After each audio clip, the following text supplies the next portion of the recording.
Who is the lover? Allah. Who is Ar-Rahman? Allah. Who is Al-Mannan? La ilaha illallah Muhammadur Rasulullah. أعوذ بالله من الشيطان الرجيم بسم الله الرحمن الرحيم والصلاة والسلام على نبينا محمد صلى الله عليه وسلم وعلى آله وصحبه وسلم الحمد لله الذي لم يتخذ ولدا ولم يكن له شريك في الملك ولم يكن له ولي من الذل وكبره تكبيرا أشهد أن لا إله إلا الله وحده لا شريك له وأشهد أن محمدا عبده ورسوله اللهم صل على سيدنا محمد وعلى آله وصحبه وسلم آمين. àwa ìsọ̀rí lọ sọ́dọ̀ Ọlọ́run ọba olóore ọ̀fẹ́ ọba aládìpẹ̀lẹ́ ẹ̀san rere ìkẹ́ Ọlọ́run àánú Ọlọ́run kó máa bá aṣíwájú ẹ̀dá ànábì wa tí jẹ́ Muhammad sallallahu alayhi wa sallam ìkẹ́ Ọlọ́run kó máa bá wọn sàábé àti gbogbo ẹni tó gba tọ́lọ́run ọba lódodo àmín. A kí yín káàbọ̀ sórí ètò wa lénìí a sì kí yín kú ọdún ẹkú yèdún Ọlọ́run ó jẹ́ ká lè ṣe ọ̀pọ̀ ọdún láyé Àmín. gbogbo ọdọọdún là máa ń bẹ lọ́run pé Ọlọ́run jẹ́ mi ọdẹ́ mi Ọlọ́run jẹ́ mi ọdẹ́ mi ó tún ti dẹ̀ mí lọ́dún ní o àtúntọ̀ lọ́dọ̀ rẹ̀ jẹ́ kó tún dẹ̀ mí ká ṣe ọ̀pọ̀lọpọ̀ ẹ̀mí láyé ju bá a ṣe fẹ́ lọ kó wá gba gbogbo ọ̀nà ìjọsìn wa lẹ́sìn fún wa kó ṣàforíjìn fún wa àtàwa àtàwọn òbí wa àtàwa àtàwọn àna wa àtàwa àtàwọn àlùfáà wa àtàwa àti gbogbo ẹni tá à ń fẹ́ táwọn náà ń fẹ́ wa lórí dáadáa Ọlọ́run ṣe bẹ́ẹ̀ fún gbogbo wa. Àdúrà tá a ṣe yìí ó wà fún gbogbo ẹni ó ti kọjá lọ àtàwọn tí ń bẹ Ọlọ́run bó ṣe tóbi tó táànù rẹ̀ pọ̀ tó náà ni kò fi gba àdúrà wa. A wà nínú ọdún báyìí èyí tí a fi ń máàkì pé a ti parí ààwẹ̀ fún ti ọdún ni. Ìbéèrè tá a fẹ́ bira wa nísìn ni pé àwọn nǹkan kan ṣẹ́kù tá a ráyè béèrè nínú ààwẹ̀ ká béèrè rẹ̀ kó lè jàǹfààní fún gbogbo wa lápapọ̀. Nǹkan ẹlẹ́ẹ̀kejì ni pé ààwẹ̀ lágbà tán yìí kí ni ń tọ́kàn. So àlejò wa pàtàkì lónìí àwọn náà la ké sí níjẹ̀ẹ́jọ́ tí wọ́n ṣe àwọn àlàyé ọ̀rọ̀ kan fún wa. Alfa wa al-Ustaz Sheikh Mahmood Yusuf Adéwọlé tán jẹ́ kan nínú ọmọ ẹgbẹ́ Muslim Media Watch Group of Nigeria tó ń ṣètò ìjókòó yìí. Alfa Mahmood akin káàbọ̀ marhaba bikum ya Sheikh ahlan wa sahlan. Tọ́ ìbéèrè àkọ́kọ́ tá a fẹ́ béèrè lọ́wọ́ yín lónìí ni pé ọdún là ń ṣe yìí a sì kíyèsí pé competition fẹ́ máa ṣẹlẹ̀ láàrin àwa àtàwọn obìnrin nípa kíni ta ló fẹ́ràn ànábì jù ta ní í ṣe tọlọ́run jù. Ní ọ̀pọ̀lọpọ̀ ilé a rí àwọn ìyá pé wọ́n wà active àwọn ìyá wa wọ́n wà active nípa ọ̀rọ̀ ẹ̀sìn ju ọkùnrin lọ. A tún á rí ọ̀pọ̀lọpọ̀ ilé tó ṣe pé ọkọ ló wà active obìnrin ò wà active. Àwa fẹ́ lọ sọ́dọ̀ àwọn obìnrin lélẹ́yìí pé àsálàtù fún àwọn obìnrin hàn pé wọ́n ń lọ gbọ́ ọ̀rọ̀ Ọlọ́run wọ́n ń lọ ṣe askar láti máa rántí Ọlọ́run àwọn tí ń lọ ń jọ sọ gbogbo ọjọ́ alahad àti bẹ́ẹ̀ bẹ́ẹ̀ lọ. So wọ́n ń fi ìfẹ́ wọn tán ní sọ́lọ́run wọ́n fi ń hàn wọ́n sì ń tọrọ àforíjì. Àmọ́ bí táwọn obìnrin fẹ́ kù sí tí mo fẹ́ ká wò lónìí ọ̀nà méjì ni. Alákọ̀ọ́kọ́ àwẹ̀ lágbà tán yìí nìsín àwọn tán yìí jẹ́ obìnrin tí wọ́n yìí ṣàgbàlagbà àwẹ̀ wọn ò pé. Ẹni tí ń tọ́mọ lọ́wọ́ àwẹ̀ rẹ̀ ò pé ẹni tó lóyún sínú àwẹ̀ rẹ̀ ò pé ẹni tó wà nípò kó ìmọ̀ bímọ tó yìí ń ṣe menstrual period rẹ̀ àwẹ̀ rẹ̀ ò pé. Wọ́n yìí sábà wá yà sí àti san tó ṣẹ́kù ní àwẹ̀ yìí ẹni gba 17 ẹni gba 23 ó ti gbà pé iye tọ́lọ̀ ló wọ́n gbà ló ń gbà ń kórí bẹ́ẹ̀ o ẹ bá ṣàlàyé èyí fún wọn. Nǹkan ẹlẹ́ẹ̀kejì wá ni pé ìyá àti bàbá ni wọ́n múra sẹ́sìn yìí àárí múra sẹ́sìn nípa títọ́mọ. Gbogbo ìmúra tọkùnrin bá sì múra sẹ́sìn tóbìnrin múra sẹ́sìn tọ́mọ rẹ̀ òyìn bible knowledge àti commitment yẹn wọn ò lè rí bí òbí wọn o òbí náà ni ó sì put wọn through. Ọmọ tí ó bá fẹ́ gbà òbí ni ó máa ṣe àdúrà lé lórí kó fi lè gbà tí ń fẹ́ òbí ni ò sì ní dákẹ́. Àwọn ìyá mi máa cover àwọn ọmọ up àtọkùnrin àtobìnrin wọn kí bàbá wọn mọ̀ pé ibi wọ́n ṣẹ́kù sí ni náà hàn kí wọ́n bọ̀ tí wọ́n ṣe kán lè jèrè dáadáa fún ọ láyé àti lọ́run máìkì ti wà lọ́wọ́ yín. a'udhu billahi minash shaitani rajim bismillahir rahmanir rahim wa bihi nasta'in awnaka ya muhin allahumma salli ala sayyidina muhammadin salatan turidika wa turidihi واترضى بها أن يا رب العالمين الحمد لله رب العالمين حمدا يوافي نعمه ويكافي مزيده آمين adúpẹ́ ní ọ̀dọ̀ Olúwa alhamdulillah atọrọ àlékún ìkẹ́ àti ìgẹ̀ fẹ́ni àtòrí àdáyé ànábì Muhammad sallallahu alayhi wa sallam ànábì tí Ọlọ́run rẹ̀ sí wa tó sọ ń pa ká gbààwẹ̀ bó o láti gbà á ó sọ ń pa ká sọdún bó o láti ṣe gbogbo àwa tá a sọdún bí ànábì tí ní a ṣe mo kí wa Ọlọ́run jà bá ń bi tó pé wa àmín Allah gbogbo àwa tá a sì yọrí ọdún tiwa náà sílé ọtí mo kí wọn náà okú gbìyànjú lójú ọ̀nà àánú kò lápẹ̀wí ni o mo kí ọkú gbìyànjú lórí ọ̀nà àánú lójú ọ̀nà àánú pé o fẹ́ fi para rẹ fódìdí oṣù kan o ti gbé bẹ́lẹ̀ pẹ̀lú ilé ọtí tó darí ẹ̀ sí o ti pọn mi rẹ sájáde apẹ̀rẹ̀ bí yẹn pọn sí yìí tí ọjà ń di tẹ́lẹ̀ kò ní í kún Ọlọ́run kọ́dàkùn mo wá bẹ̀ ọ́ mo bẹ̀ Ọlọ́run fún yín gbogbo ẹ̀yin tẹ́ parí tí yín síbi kọ̀tọ́hún ọba tí ìpè ní padà máa ń ṣèrà padà dùnú fún yín. àmín ya Allah. àwa tá a rí tiwa parí síbi súnà níbi tí ní a ṣe é bá a ti máa ṣe má Ọlọ́run àdúpẹ́ dákun tún lé wa kún jẹ́ a tún lè ṣe jù bẹ́ẹ̀ lọ sí i. àmín. wọ́n jẹ́ mi wọ́n gùn. àmín. àwọn tá a jọ pilẹ̀ Ramadan yìí tí ò sí ń bẹ̀ mọ́dọ̀ ní. àwọn kan bẹ ásámù àkọ́kọ́ lájọ kí. kọ́dà wọ́n jẹ sàárì àmọ́ wọn ò gbà àwẹ̀ ẹyọ kan. Allahu Akbar. wọn ò ṣe Ọlọ́run. àṣàrà ìlú ìṣẹ́wọ́ sí ìyàtọ̀lọ́mọba ní ọwọ́ amú kókó wọn èsè tán. ọjọ́ tí wọ́n ló tó àti gbogbo àwọn tó bá Ramadan lọ dákunjọ jàre Ọlọ́run ẹrú níkẹni ó pè wọ́n o má ṣe wọ́n lẹ́rú tó o pè sọ́dọ̀ lè fìyà jẹ. àmín ya Allah. èèkàn bàbá wa honourable justice Abdul Mutalib Ahmad Ambali àfa dáadáa ọmọ kéwú tọkàtọkà fún bàbá wa alájí àgbà adájọ́ àgbà olùkọ́ àgbà ẹni Ọlọ́run lágbà wọ́n ṣe é tí wọ́n fi lè bá ọba tó dá wọn ni abẹ́járe Olúwa wa bí a ti ṣàdúrà fún wọn níjẹjọ àtúntò ṣe lónìí a ṣe fáwọn títí ẹ náà Allahumma ighfir lahum warham waghfir lana qabla al-maut warhamna ba'da al-maut wala tu'azzibna yawmal hisab.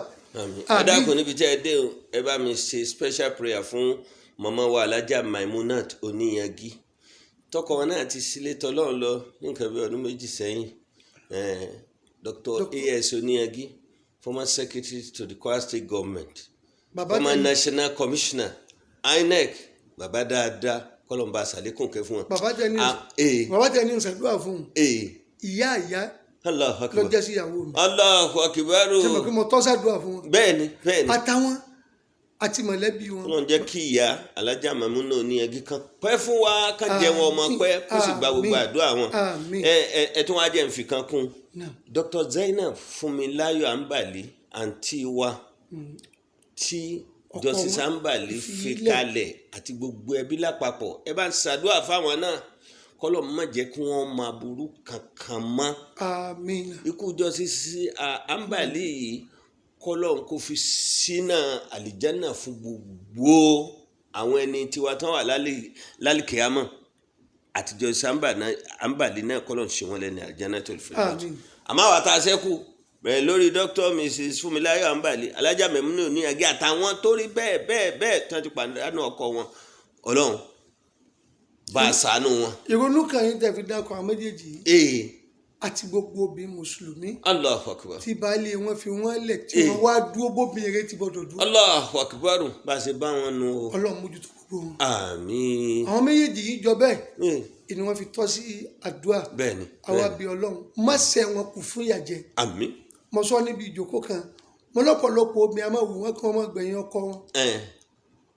tẹ bá wà lóde ìnáwó níbi reception lápèjúwe tá a bá ní ọmọ tó bá lówó tanikọ́ ra lọ́mọ ká àwọn obìnrin ó pé ìyá rẹ̀ tanikọ́ ra mọ́tò fún mami tanikọ́ kọ́lé fún mami àti mami àti dádì wọ́n wá ní tani òfin kù tiẹ̀ di tọmọ wọ́n pé dádì wọ́n ní ọkùnrin máa wulẹ̀ banújẹ́ 70-30 ní sábà máa jẹ́ tẹ́lẹ̀. Allahu Akbar. ọkùnrin máa lọ kóbi ò tó máa lọ. àmúbìnrin tọkọ fi ayé kèé kò sí jàgínní fún yín. Allahu Akbar. kò sí dùnnú ń bẹ̀. ọlọ́run ṣe ẹyin kù kẹ́ gbẹ̀san ni. Allahu Akbar. èyí tó bá ṣe é dáa pẹ̀lú baálé ẹ̀ tó ṣe é dáa bí ìsìlámù tí a ní àṣẹ. látàyé ni o ti máa rẹ́ sáré. látàyé ni o ti máa rádùn lọ́dún ọmọ ẹ̀. ọmọ mi ò yanjú ọlá dáadáa bábẹ́. Allahu Akbar. àmọ́ ìyá wọn máa bẹ kò sì ní jẹ́ ń bẹ̀. La ilaha illallah. àpèjúwe ẹni ẹ̀rọ àwọn ọmọ aláṣẹ kíkan wọn pe gbogbo tí mo fẹ́ bùn èyí o má sọ fún mọ́mí o má jẹ mọ́mí mi ọmọ o ọmọ tí ń fún ọ ní dùnú tí wọ́n ń gbé ọmọ jẹ ìyá àwọn ọmọ ń jẹ ọmọ pé ìyá bú ló bí wọn. Allahu Akbar. àkọ́kọ́ nu ọmọ yín ló wọn lọ mọ́kà táwọn bá lè báyà pé alájì kìíní ló dé kọ́dà ìwé mọ́kà mi ni ìyá tó máa bí pé sóde ni wọn àpò ti dé láti last week kọ́dọ̀ ti padà sábújá kọ́dọ̀dọ̀ mi kò ní dọ́dọ̀ ẹ̀ ọ̀ ń gbẹ̀sẹ̀ ni. wọ́n ló sì bí. wọ́n ló sì bí. àmọ́ ìyá abú ni ọ́ ọlọ́run wa gbójú àánú tọ́yẹ kọ́ ọmọ máa ṣàánú ẹ̀ ní kankan ó gbé kúrò lọ́dọ̀ ẹ̀ ojú ọmọ jìyà bó ṣe wá jẹ́ lè pàdé ọba tó dá ọnu àfi tó ọba ronú. látàrí iṣẹ́ ọwọ́ rẹ̀.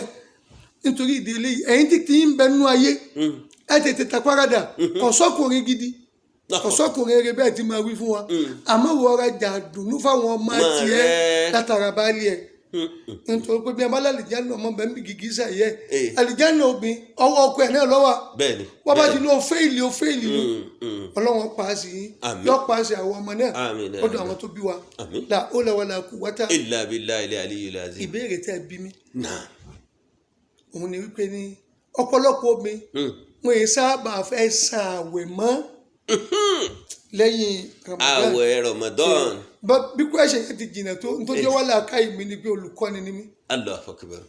àwa máa wá fi key point pamọ́. tọ́. ọ̀pọ̀lọpọ̀ obìnrin kò sí ẹni tó lọ yọ̀ọ̀dà àwẹ̀ fún. àfẹni ọba ti di káálú tágbàlagbà rẹ̀ ti dọ̀mọ́ eke padà. ṣàǹfà àwọn kan bẹ wọ́n jẹun tán nísìn táwọn ọmọ kan ló fún wọn tọ́ka bá tó wá wọlé wọ́n pe tanu tí wọ́n bá dáko ara yìí tí jẹun kankan lónìí kọ́dà bọ́ tí wọ́n jẹun ní ibi wọ́n sì ní wọ́n ti jẹun nígbà míì ń bẹ wọn wá ní jẹ ẹ máa pàlàjì màmá ẹ ti jẹun mo ti yó oúnjẹ mélòó lẹ fẹ́ fún mi ṣebí mo ti yó wọ́n ti dàgbà súnmọ́ra dàgbà home asfala safilin bàbá wa rí bẹ́ẹ̀ yàtọ̀ sáwọn wọn kò sí ní tí mú ni mọ́ gbà wẹ̀ Kùránì sọ fún wa pé bẹ́ẹ̀ ń bá ń gbà ìgbà tí ó sọ̀rọ̀ nípa Ramadan kájọ ọmọ lọ ọ ní ẹ lè kíyèsí gbogbo yín o gbogbo ẹni àwẹ̀ bá ti bá láyé kó gbà àmọ́ faman kana maridon aw ala safarin fa iddatun min ayyamin ukhar yuridu Allahu bikumul yusra wala yuridu bikumul usra walitukmilul iddata walitukabbiru Allaha ala ma hadakum wala'allakum tashkurun. mo yọ ọ́ mú wá nígbàjọ́ kébi tí mo fẹ́ lónìí.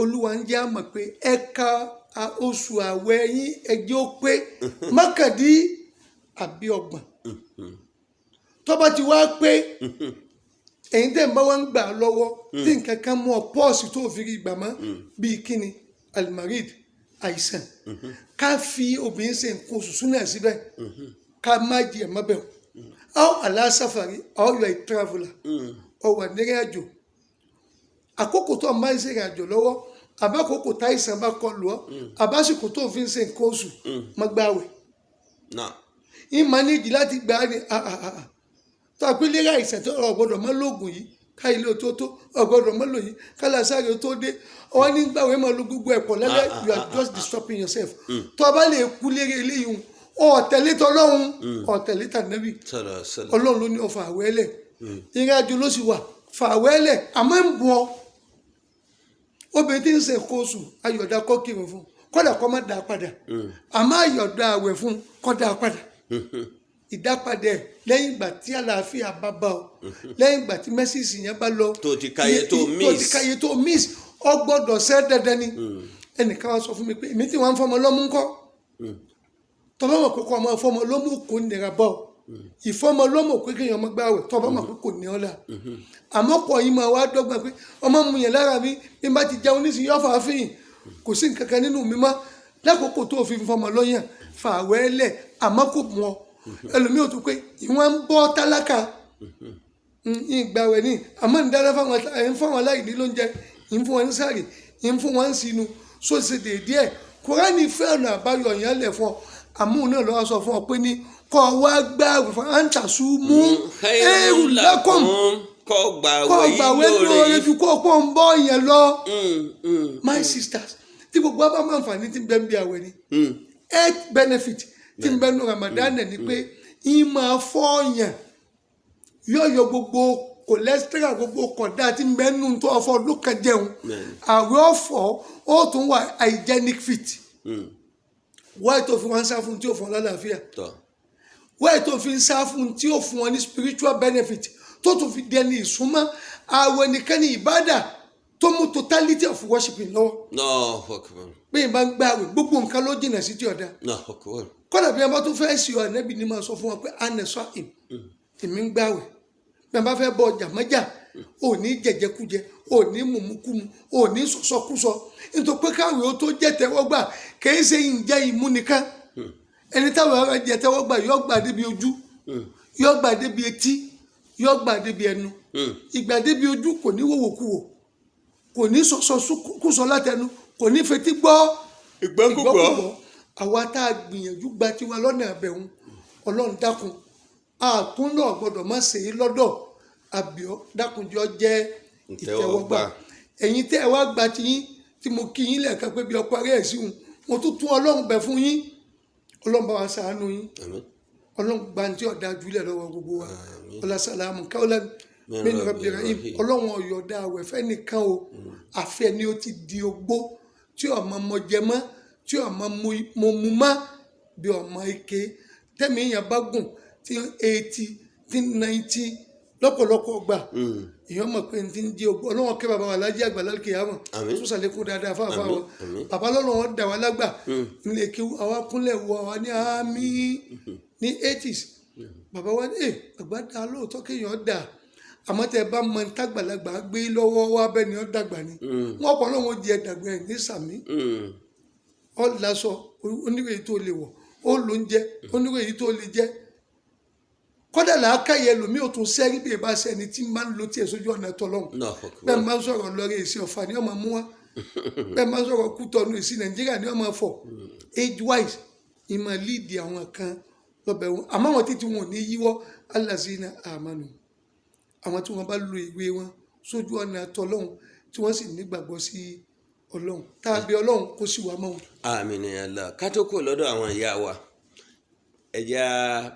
ẹja fi ìkìlọ̀ ti ìmójútọ́mọ kún fún wọn àwọn náà bímọ àwọn náà tọ́mọ lọ́mọ fi kọ́ gbogbo ẹ̀kọ́ tó kọ́ débi tó dé nísìn ẹ̀sìn ọ̀wá fẹ́ rọ àwọn ọmọ kọ̀ọ̀kan lọ́rùn díẹ̀ lọ́rọ̀ lọ́rùn àwọn míì kò rọ̀ wọ́n lọ́rùn òbíbìnrin wa dákẹ́ kò fẹ́ kí bàbá ọtí ẹ̀ mọ̀ pé ọmọ yìí kírun àbí kì í kírun lásìkò ọ̀pọ̀lọpọ̀ nǹkan tá à ń ṣe tá a fi payọ̀ Ọlọ́run ṣe gẹ́gẹ́ bí òbí àwọn ọmọ yìí ò fẹ́ mọ̀ ní pàtàkì kí lẹ fẹ́ sọ fún ìyá àti bàbá tí ń rénà kọ́mọ rẹ̀ dúró lójú ọ̀nà ibi tó dúró sí tọ́mọ pé ní ó pé òun tọ́mọ yìí bá sì dúró níbi tó dúró sí yìí kò lè pé ṣùgbọ́n wọ́n ń rénà rẹ̀ ẹ kìlọ̀ fún ìyá àti bàbá o kò sáǹfààní nínú kán wá committed sẹ́sìn kán máa náwó sẹ́sìn kán máa násìkò wọn sẹ́sìn kán máa ṣe wàhálà ń di ẹ̀sìn kó wá sí pé àwọn àkẹ́ Ọlọ́run wọn ẹ̀sìn ọ̀jọ́ wọn lójú wọn kẹ̀sìn kún. mo tún dúpẹ́ lọ́dọ̀ Ọlọ́run fún ẹbí mi níbẹ̀rẹ̀ yìí. alhamdulilayi. nínú àfáà tó ní jama alásàláàtì lèmi náà. lọ ọkùnrin. tí n túmọ̀ sí pé mo lè sọ ń pa àwọn obìnrin tí ń wá àsàlátù. masha Allah. ipá mi ọ̀ká kí n pé gbogbo wọn ni wọ́n ń tẹ̀lé tọ́lọ́run nítorí pé bí yòówù tí ó tẹ̀lé tọkọ ẹ̀ kò tẹ̀lé tọ́lọ́run náà ni. ẹlẹ́ẹ̀kejì n ti ń fa kóbi ti ń ṣe tọ́lọ́run kọ́mọ́ lè jẹ́ kọ́mọ́ ó ṣe tọ́lọ́run kò pọ̀ nítorí pé n ta gbọ́dọ̀ máa gbè sí wọn lọ́kàn òun ni pé kájọ kó pọ̀ kájọ là pọ̀ ká lè jọ pàdé àrùn ọba tó dá wa. kẹ́ ẹ tó tẹ̀síwájú àfa ó lè má pọ̀ àmọ́ wọ́n ń bẹ bíbẹ wọn òun mo á fẹ́ ṣàlàyé aláwọn òbí pàápàá jùlọ àwọn obìnrin wọn a máa bẹ̀rù ọmọ wọn ẹ̀yin lẹ bí wọn ẹ̀yin lẹ tọ́ wọn wọn wá dúró déédéé lójú ọ̀nà ibìkan bó lẹ ṣe ní kóró ojú sí wọn kan lè ṣe ń tẹ́ ẹ fẹ́ yìí tọ́ra àwọn ni ó jẹ́ bẹ́nẹ́fìtì fún èèyàn kàn jẹ́ díẹ̀ ń bẹ̀ ní bọ̀tán àwọn lóore kí wọ́n wà committed sẹ́sìn níbi tí ń lọ nù. mo dúpẹ́ bẹ́ẹ̀ tún ti gbé question ń kalẹ̀ answer rẹ̀ náà tún ti wà. mashallah. mo ní mo jẹ́ kẹ́ ẹ mọ̀ pé obìnrin yòówù tí ń ṣe tọ́lọ́hún tọkàntọkàn tó èsì pa sàlátù òdodo ní lọ tí èsì sàlátù wọn ń dá wákà lásán ìnílé jòkótì yóò mọ ìwọ ọkọ fọ́kọ yóò mọ ntóbi gbọ́dọ̀ ṣe fún ọmọ pípọ̀ obìnrin tẹ́ ẹrí táwọn ọmọ wọn èé sin lọ́hùn wọn kọ́kọ́ mójútó ọmọ. Allahu Akbar. baálé wọn ò mójútó ọmọ àwọn náà ò mójútó ọmọ ẹni tí ọ̀kọ́kọ́ mọ pàtàkì ẹ̀sìn.